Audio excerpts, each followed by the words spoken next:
In this video, we'll be taking a look at how to customize Maya.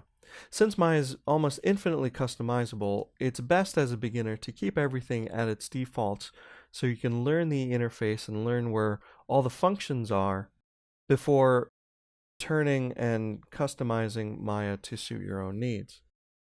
Preferences are reached through the window Settings Preferences. Here you have access to several different categories that allow you to change how Maya is. For example, under the interface, you can change the UI elements to turn off things like the status line, the shelf, and so on and so forth. If you open up a Maya and you see several areas are missing from your UI, simply go into Preferences and the UI Elements category to turn them back on. The View Cube is a nifty little UI element. If you turn it on, you'll see it up here, and that allows you to change your view very quickly in the same panel.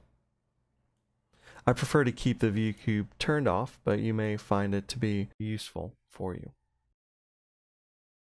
The Settings category gives you access to your frame rate in the scene for animation. By default, it's set to 24 frames a second for film.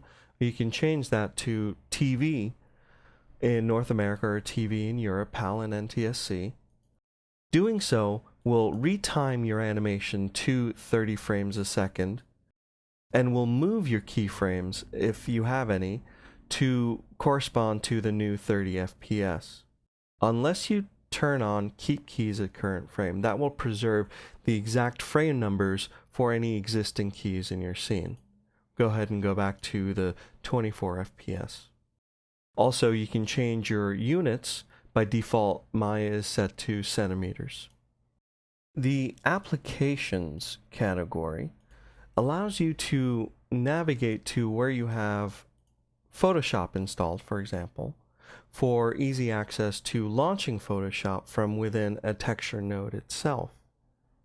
Simply click on the folder icon and navigate to where you have your Photoshop installed, for example, and you'll be able to bring Photoshop up from within Maya's view.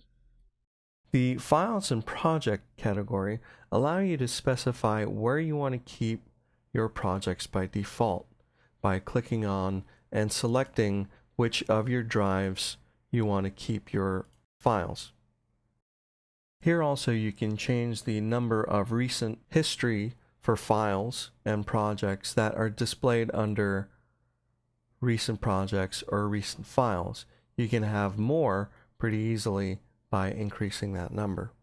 Here you can also enable autosave, which allows you to save in increments of your specification here. This is handy as it will automatically save every 10 or so minutes specified with this slider, so you don't lose any of your work as your computer crashes, which it may quite do. Now let's take a look at the time slider category. That allows us to set our playback speed, which corresponds to the scene frames per second, or you can force Maya to play every frame, whether it's faster than you anticipated or slower. If you are working in dynamics, you want to make sure that you have play every frame turned on so Maya can calculate particles and rigid body and soft body dynamics accordingly. Now let's take a deeper look into the customizing options. If you've made changes to your preferences, go ahead and click Save. Otherwise, you can go ahead and click Cancel. Several of my UI elements, we'll just go back into Preferences and turn these back on and click Save. Let's take a look at how to customize the shelf. Settings Preferences, Shelf Editor. Shelf Editor on the left displays all the different shelf tabs. Let's go to polygons, for example. And on the right are the contents of the shelf. If we click on polygon sphere, we'll be able to see the mel command that creates a polygon sphere. We'll also be able to move the icon to where we want it in the shelf. I can delete it from the shelf. I can even add my own script contents, which I can edit right in here. Select it and hit the trash can button, and you delete it from the shelf. Go ahead and close this window, and we'll take a look at hotkeys through Settings, Preferences, Hotkey Editor. Hotkeys are keyboard shortcuts. We've already seen W, E, and R are very useful keys. You can change, edit, or create your own hotkeys through the Hotkey Editor.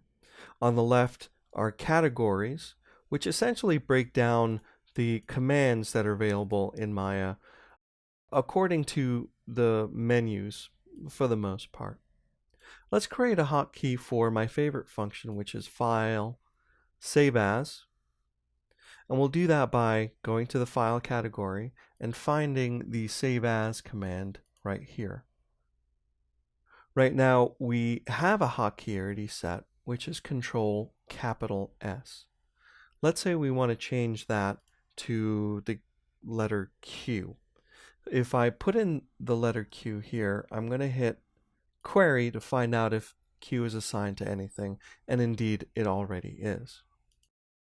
Let's go through the steps of reassigning the hotkey to Save Scene As.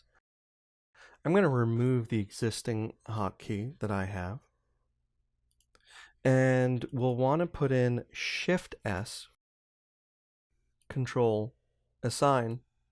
Once you've assigned, simply click the Save button, and you may get a warning that new hotkey assignment may not take effect until the next time Maya is launched. Just click OK, and you'll be all set. Let's go ahead and close this window out and take a look at how to adjust the colors in Maya. Again, we'll go under Settings, Preferences, and we'll bring up the Color Settings window.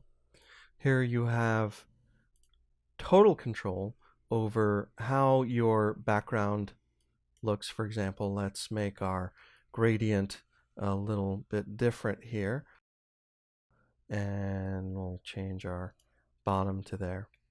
If you don't like anything that you've done, you can simply reset to the saved layout, and it should go right back to where it was.